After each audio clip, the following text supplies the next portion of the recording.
fiery horse with the speed of light, a cloud of dust, and a hearty hi-yo silver. The Lone Ranger. For several days, the Lone Ranger had been riding steadily south, heading toward the old silver mine where he intended to replenish his dwindling supply of ammunition. He had hardly spoken a word to his loyal Indian friend Tonto since they'd first set out, and Tonto had respected the masked man's silence. But when they stopped for water outside the mining center of Badger City, the Indian could no longer restrain his curiosity. Kemo Sabe, you ride like lone Indian stalking mountain bear. Why do you say that, Tonto? You have look of hunter. Say few words, only ride and watch ahead. I'm sorry. I haven't meant to ignore you. Been thinking. Me guess you think about man Marshal at Rimrock tell you about, Hank Durgan. That's right, Tonto.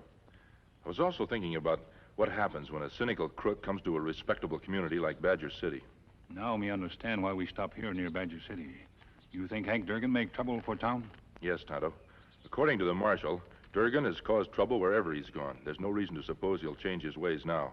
That's why I want to visit Badger City and see what he's doing there. We'll ride on to the silver mine later. A few miles away, the object of the Lone Ranger's interest, an habitual criminal named Hank Durgan, concealed himself as he waited for a stagecoach to appear.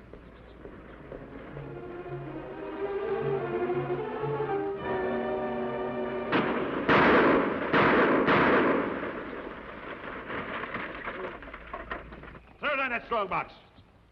Don't take all day.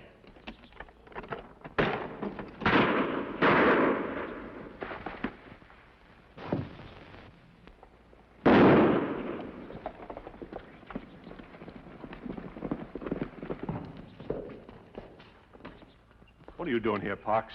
You're lucky you didn't get a bullet through the head. I heard some bad news, Durgan. Why aren't you at the house? You're supposed to be my alibi, you babbling idiot. Let me tell you what happened. Well, get on with it. Well, I took a little walk about noon today. See, I went down to the cafe and back. I didn't see any harm in that. When are you going to get to the point? Well, I was sitting in the cafe having a cup of coffee, and I heard a couple of the fellows from the stage line talking. They were saying something about all the robberies they've been having in this district. So? So? Somebody down there came up with an idea to trap the thieves the next time they try it. How? By marking the money. What? I tried to get you before you stopped the stage.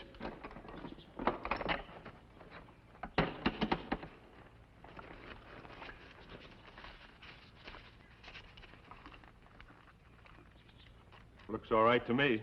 They said there was a little red circle on the corner of every one of the bills. Every one of them. Yeah, they said it was indelible ink. But I thought if we tear the corner off every one of the bills... Yeah, wouldn't that look great? Trying to pass $10,000, and every one of them with the corner torn off. Well, what are we going to do? We can't spend it. I know what I'd like to do. I'd like to get my hands on the genius that thought up this little trick. Well, that won't be so hard to do. What do you mean? Well, the fellows from the stage line gave all the credit to Andrew Larkin. I might have known it. Larkin. Always Larkin. Ever since I came to this town, he's been after me. Tried to shut down my cafe more than a dozen times. Well, you'd have been all right if you haven't sold the liquor to the Indians. Larkin's crazy on this subject. That's what started him off on us. Nobody tells Hank Durgan what he can or can't do. Especially no dried-up local lawyer dying by inches in his own bed. Look, Durgan, why don't we forget the whole business? Leave the money here and move on to some other territory. Forget $10,000? You sound crazier than Andrew Larkin. Well, what good will it do us? We'd be in jail 10 minutes after we try to spend it. Who says we have to spend it here? What do you mean? I mean, my fat-headed friend, that we'll lie low for 2 or 3 months until this dies down. Then we'll head east, where nobody ever heard of any red marks.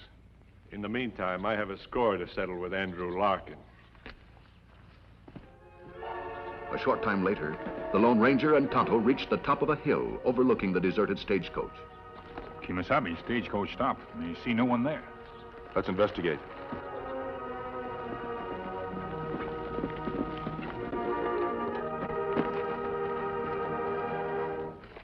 He's still alive, Tonto, but he's seriously wounded. Rock shot off strong box. Box empty. Look in the stagecoach. Me.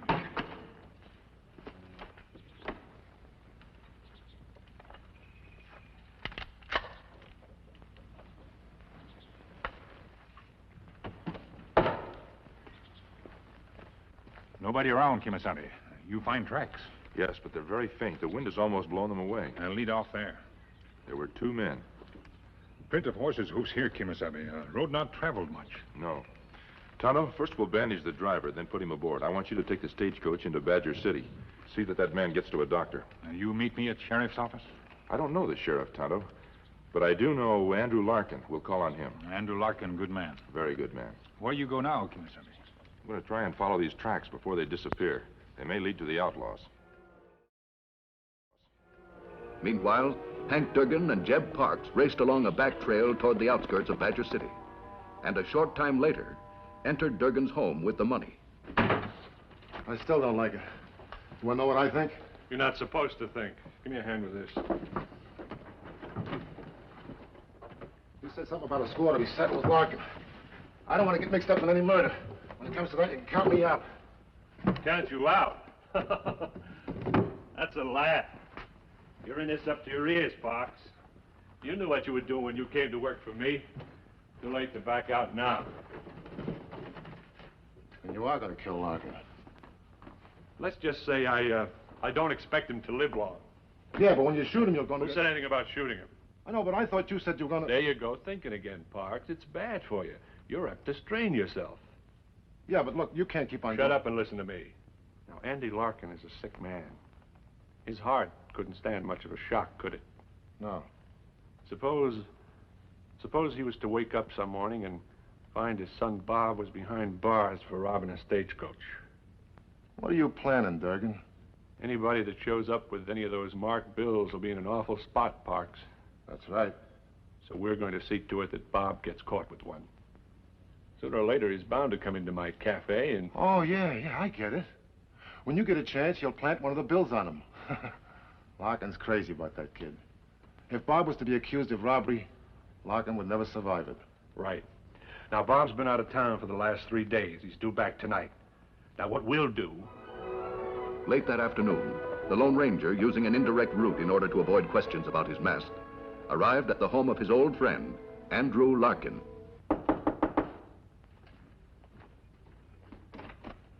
Hi, Kemo Sabe. Hello, Tonto. Hello, Mr. Larkin. Hello. Did you get the stage driver to the doctor's? Driver's still unconscious. Doctors say think him live. Good. How are you, sir? Welcome, my friend. It's good to see you again. You'll forgive my not rising, but this heart of mine is not working as well as it should. I'm sorry to hear that. Tonto told me about the robbery. You find thieves, Kemo Sabe? The trail disappeared on rocky ground in the Badlands. I understand you're in Badger City here to check on Hank Durgan. You suspect him of this? We have no proof. I've had some run-ins with Durgan myself. I can well believe he might have committed the robbery. He's a clever crook, Larkin. In several towns, he sold liquor to the Indians, but he's never been punished for it. He's been punished here. He has? I managed to get evidence against him. He paid a $1,000 fine.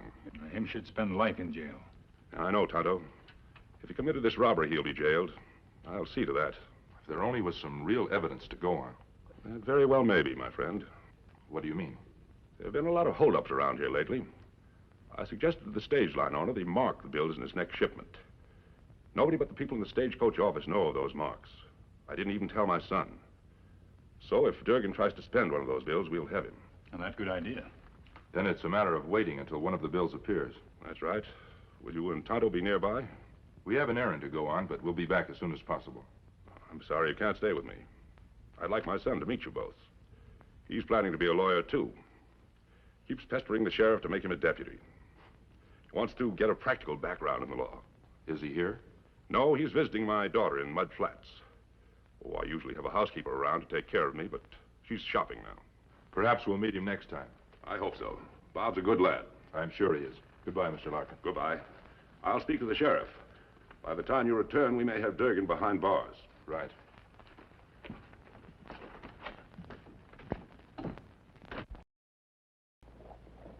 That evening, after having talked to Andrew Larkin, Sheriff Dexter decided to call on Hank Durgan at Durgan's Cafe. Howdy, Sheriff. Hello, Durgan. What'll you have? Well, nothing right now. I just came in to ask you a couple of questions. All right. Ask ahead. I suppose you heard about the stagecoach robbery this afternoon? Yeah, too bad. And I suppose you have an alibi? Well, I was at home taking a nap, same as every afternoon. Jeb Parks will swear to that. So that's your story, huh? Why, it's the truth. But I'll be on the lookout. If any of that marked money turns up in my cafe, I'll let you know. Marked money? What do you know about marked money? couple of the boys from the stagecoach office mentioned it. They said that every one of the stolen bills had a little red circle in the corner. I wish more people in this town attend to their own business and let me handle robberies. It's just that we're all trying to help, Sheriff. Oh, sure, Durkin, sure. Oh, hey, Sheriff. Bob Larkin, when did you get back? Just a few minutes ago. I stopped at the house to see Dad, but he was asleep. The housekeeper said you were down here. Did you want to see me about something? Well, yes, Howdy, Bob. I thought you were over in Mud Flats. Hello, Durkin. How's your dad feeling? Fine. You have a cup of coffee with me, Sheriff? Don't mind if I do. 2 coffees.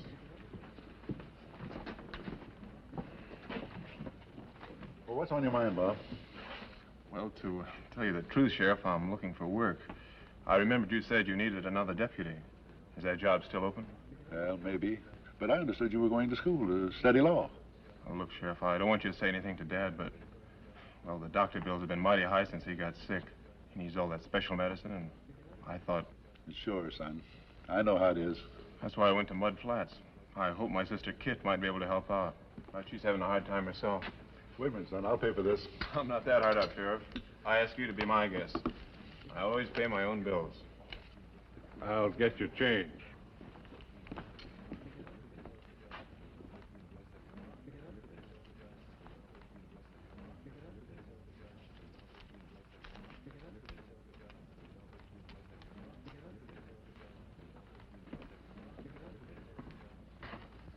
What is it, Durkin? You just gave me a 10, right? Well, Is that it? I suppose so. I gave you a torn bill. Sheriff will be interested in seeing this. He's probably been wondering when one of them would turn up. What do you mean? I mean that's part of the money stolen from the stagecoach this afternoon. Stolen money? It can't be. Take a good look, Sheriff. I was told to watch for bills with a small red circle in one corner. I didn't see that mark when I had the bill. Nobody'd notice it unless he were looking for it. How many more of those bills you got, Larkin? Are you insinuating that I I'm not stole that? insinuating anything. I just asked you where you got it. I got it from... well, I don't remember. Oh, you don't remember, eh? I suppose you've got so much money you don't remember where any of it comes from. Now, wait a minute. If you didn't steal that shipment, tell us where you got this cash. Easy, boy. Wait a minute. You can't punch your way out of this spot, kid. You better talk. Now, look, Durkin, I'm not even sure that's the same bill I gave you. You just admitted it was. You identified it by this tag. All right, Durkin, you've said enough. Now, I'll handle this. How do we know where he was this afternoon? He said he was on his way back from Mud Flats. I said I'd handle this. Now, go on. Sit down, son. You don't believe I'd rob anyone? I said sit down. Now, where did you get this money? I don't know. I paid some bills and got some change here and there, and... Listen, son, I've known your father for over 20 years, before you were born even. Why, I used to bounce you around on my knee when you were still in diapers. All right, get to the point. Well, the point is that you told me that you needed money badly. Now, there's a lot of people in this town that figured that you might rob to save your dad's life. What do you figure? Bob, look at me. Do I have to answer that? No. All right, then where did you get that bill? I don't know. Listen, son, I'm willing to give you a job as a deputy, but I can't do it if everybody in town suspects you of being a thief. Well, if you think I'm guilty, why don't you lock me up? That would kill your dad, and you know it. But you better clear yourself, or I may not have any choice. All right, Sheriff. You know where to find me if you want me. Bob. After returning from the silver mine, the Lone Ranger made camp in the vicinity of Badger City. In town for supplies, the Indian heard the talk concerning Bob Larkin and the stolen bill. Why were you riding so fast, Tonto? Do you bring news? I may have bad news, Kemo Sabe. Hank Durgan accused young Bob Larkin of robbing stagecoach. Has Bob been arrested? No, but sheriff talked to him plenty. People say jail best place for boy. That would surely kill his father. That's why sheriff not arrest him. Tonto, I still believe Durgan is the thief. Everything points to it. What we do now? I'm going into town. You stay here and wait for me. Oh.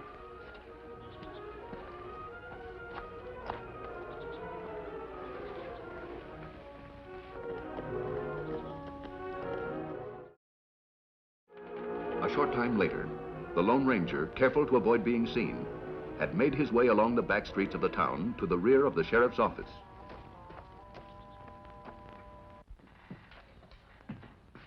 I tell you, Sheriff, I don't know anything about that money.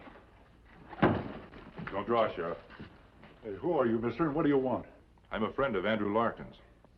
But you're masked. Who? Several years ago, I gave your father a bullet. Just like this one, made of silver. Silver bullet. Yes, I've seen one before. Your father knew that this mask was not the sign of an outlaw. Hey, wait a minute. You must be the Lone Ranger. So Andrew Larkin spoke of me. He certainly did, lots of times. I heard about your trouble, Bob, in connection with a marked bill. It gets around fast. I came for further information. And Bob, keep this in mind. I plan to get what I came after. I want straight answers to a few questions. What are they? I heard you identified the bill when Durgan showed it to you. Why, yes. Did you see the red mark on it? Before I gave it to him? I didn't notice it.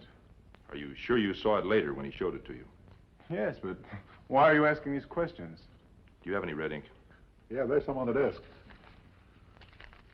Here, draw a circle in red ink on this bill, just exactly like the one you saw. But why? Do as he says, Bob. He's a friend. And if there ever was a time that you needed a friend, this is it.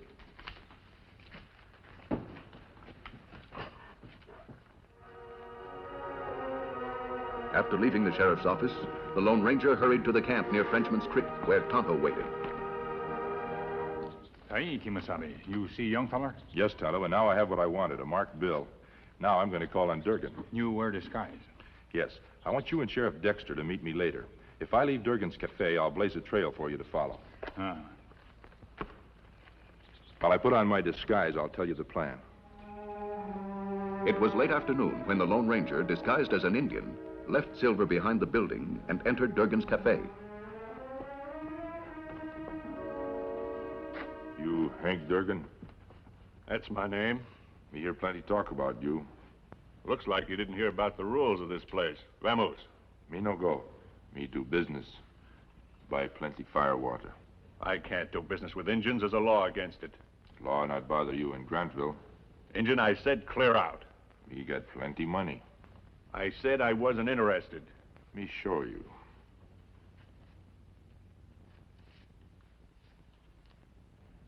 That's a lot of cash, Redskin. Me tell you, me have plenty money. Where'd you get it? We do business first, then ask question. I'd be willing to bet you stole it. What that matter? Put that cash away, Injun. Don't let anybody around here see you with that much money. This not all money. Now we do business. I don't care where you got it. Even if you stole it, it'd be all right with me, but I'm just curious. I didn't know anybody around here carried that much cash. Me not hold up anyone. Oh, broke into someone's house, eh? Me not break in either. Door was open? Too much talk. Me here on business. I can't do business with you. I can't sell you any firewater. I told you that, Injun. At least not in here. I'll meet you somewhere else. Where we meet? There's a big rock east of town, right near the stage trail. You know what I mean? Me no. I'll meet you there. How soon we meet? Let's make it 1 hour from now. Good. I look for you there. You not be late. You'll be seeing me, Injun. Don't worry.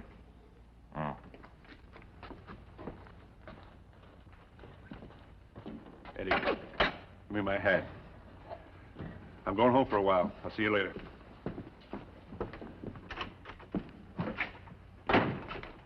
Wake up, Fox. What's the matter? House on fire? Did you leave this place while I was at the cafe? Oh, Hank, you know I wouldn't go against your orders. You told me to stay right here till you got back. And you were asleep. Well, not deep, I wasn't. No, I kind of dozed off. There ain't no harm in that, is there? And you slept with the door unlocked.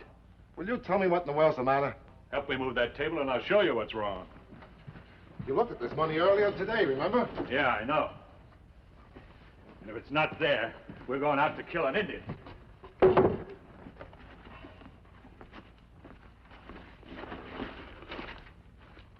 Looks like it's all there, Hank.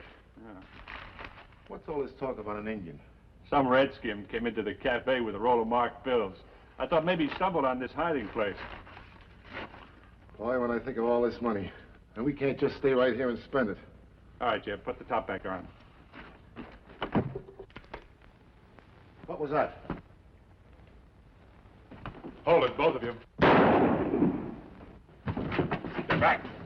Put up hands. What does this mean? It means that you're through, Durgan. Sheriff, look under that trap door and you'll find the missing money.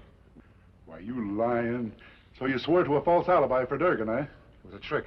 We were framed. Some Indian showed Hank a bill. Oh, sure, sure. You can tell your whole story to a jury, Parks.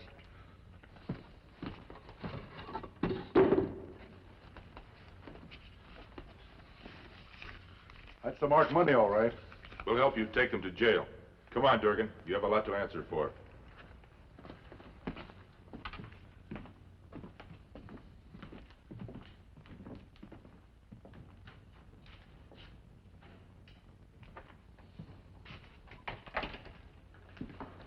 Well, I can assure you that those two will be behind bars for a long, long time to come. And the doctor said the stagecoach driver will be well enough to appear against them as soon as their trial comes up. You know, Badger City owes you a vote of thanks. And I owe you more than that, friend. Clearing me may have saved my dad's life.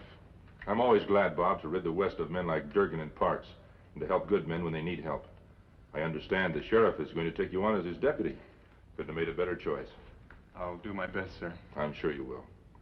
Now, Sheriff, Tonto and I must be leaving. I wish you could stay here forever, friend. But I know that there's others needing you just as bad as we did. Adios. Goodbye, Bob. Goodbye. Now I know why Dad always kept his silver bullet. Yeah.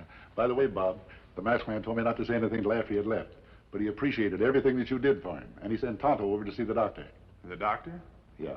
Now you don't have to worry anymore, son. All your father's medical bills have been paid by the Lone Ranger. Hi-yo,